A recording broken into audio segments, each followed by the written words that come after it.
E se eu te dissesse que o Sukuna virou um fantoche do Itadori no capítulo 265 e você nem percebeu? Quer saber como o Gegaku Tami jogou várias pistas disso na nossa cara durante o capítulo? Então vamos nessa. O capítulo 265 de Jujutsu Kaisen foi o mais filosófico de todos, na minha opinião, porque ele trouxe diversas simbologias e significados ocultos no meio de todo aquele texto, como eu expliquei lá no meu vídeo de spoilers. Mas teve uma coisa que eu não notei, até para ler o capítulo oficial, e esse detalhe está no capítulo inteiro, e é tão óbvio que eu fiquei até com raiva de mim mesmo por não ter reparado nisso antes. Mas vamos começar do início. Logo na cena da escada rolante, o Sukuna explica que existe um plano, não sabemos se mental ou espiritual, onde os feiticeiros podiam se conectar, no momento em que uma batalha entre eles chegava no ápice. O vilão fala que já presenciou isso várias vezes, durante sua longa vida, e que isso talvez aconteça por conta das emoções humanas serem geradoras da energia amaldiçoada, porque também explica todas aquelas cenas de pós-vida que aparecem sempre que um personagem vai de arrasta pra cima. Só que mesmo sendo expert no mundo Jujutsu, o Sukuna não sabe explicar onde eles estavam, e nem o Yuji sabe. Mas olha só que interessante, porque o protagonista fala que estava tão desesperado para parar o Sukuna que não pensou nem na construção daquele domínio. Ou seja, se na primeira cena temos o Rei das Maldições nos relembrando que a energia amaldiçoada tem a origem das emoções humanas, na segunda temos o Yuji afirmando que agiu no desespero, na emoção, e não com a razão, para construir o seu domínio. Logo, aquilo é sim o domínio do Itadori. Mas o que acontece quando um domínio não é bem executado, ou seu usuário não tem tempo de construir ele direito? A resposta para isso está na expansão de domínio incompleta do Megumi, o Jardim das Sombras Justapostas, que apesar de não ter ainda uma barreira e um acerto garantido, consegue deixar o Fushiguro em grande vantagem. E é aqui que começa a comparação com o Yuji, porque eu acho que aconteceu a mesma coisa aqui. Itadori expandiu seu domínio completo, até porque essa foi a primeira vez que ele conseguiu usar isso, e por isso, ele não consegue usar um acerto garantido com aquele seu desmantelar que corta almas, como todo mundo imaginava. Mas em compensação, ele conseguiu algo tão vantajoso quanto, que foi controlar o Sukuna. E a primeira pista disso, além da aparência antiga do vilão, está na própria fala dele.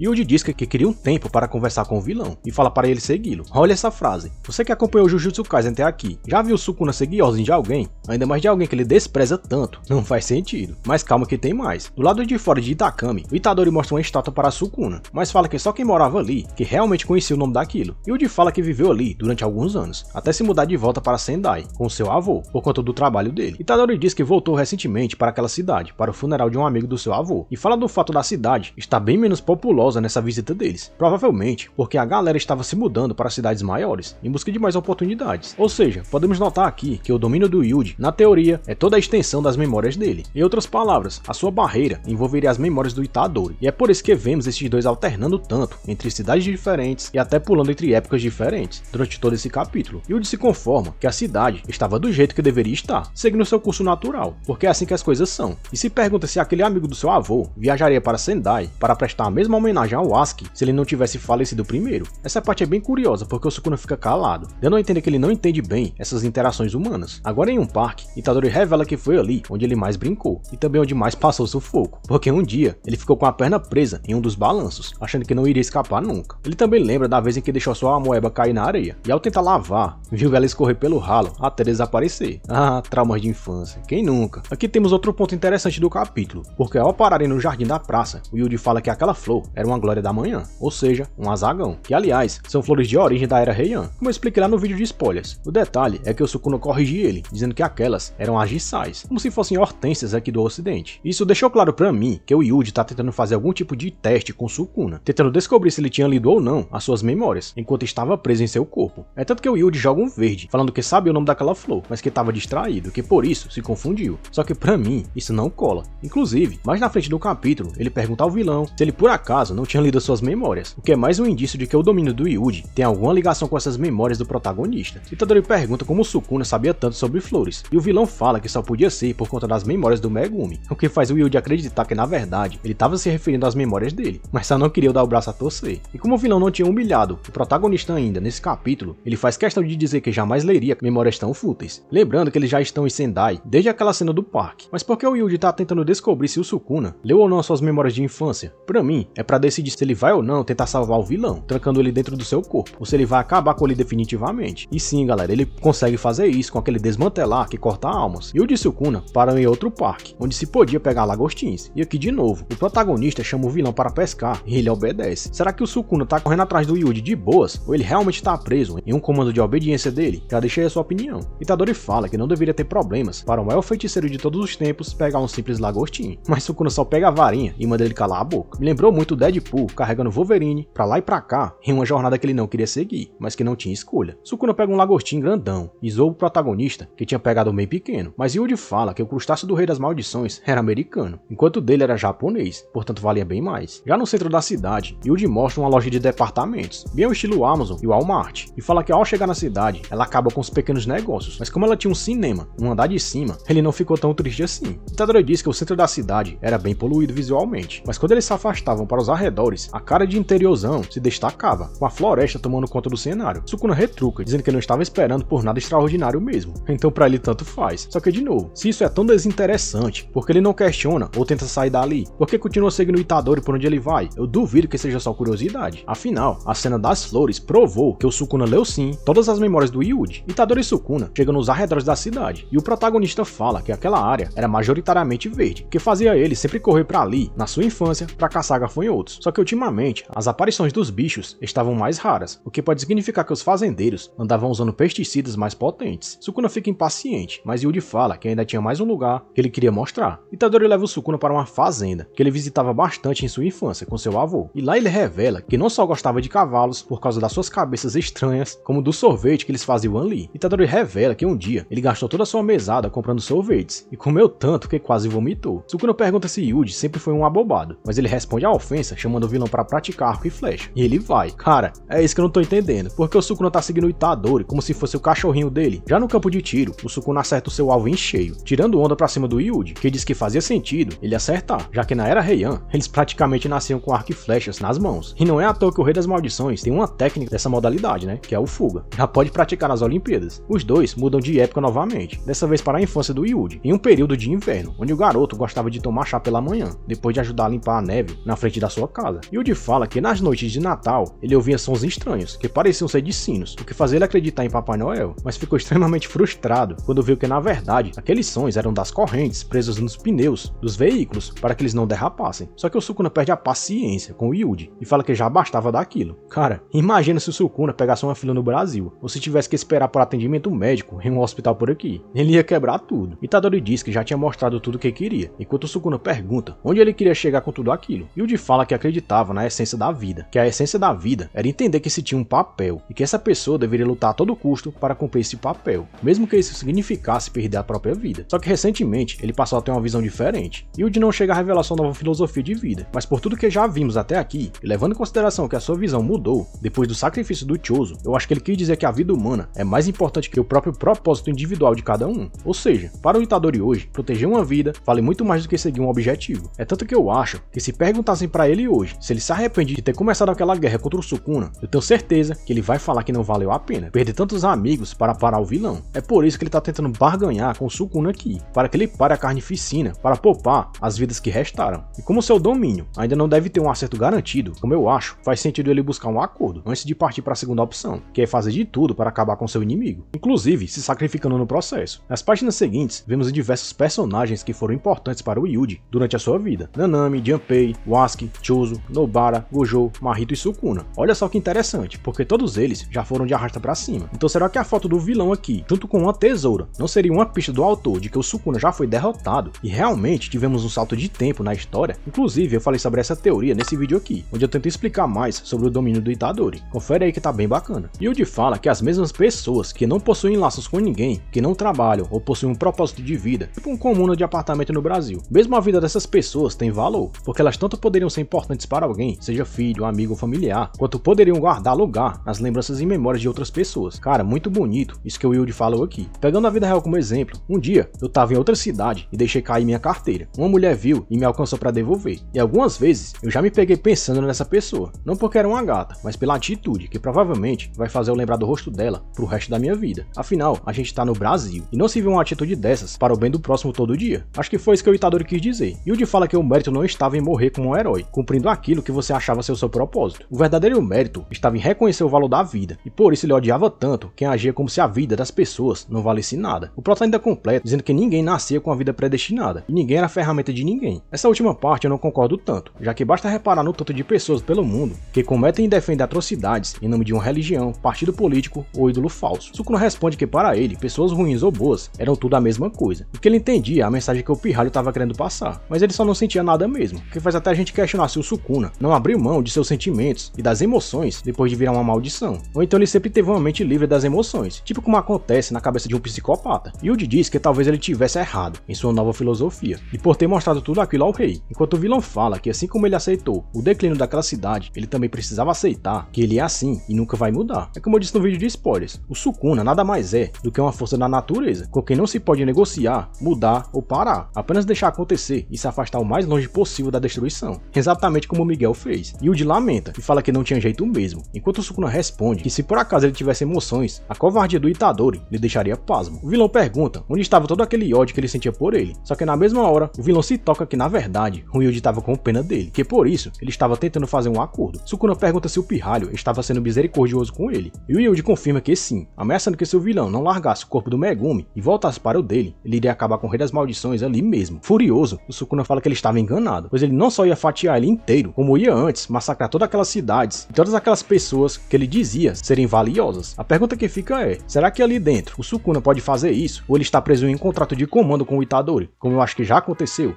O fato é que o próximo capítulo vai mostrar finalmente o início do desfecho dessa luta, ou então vai começar a explicar como funciona esse domínio misterioso do Yuji Itadori. E para não perder os próximos vídeos de Jujutsu Kaisen, se inscreve no canal com as notificações ativadas. Obrigado por ter assistido até aqui e valeu!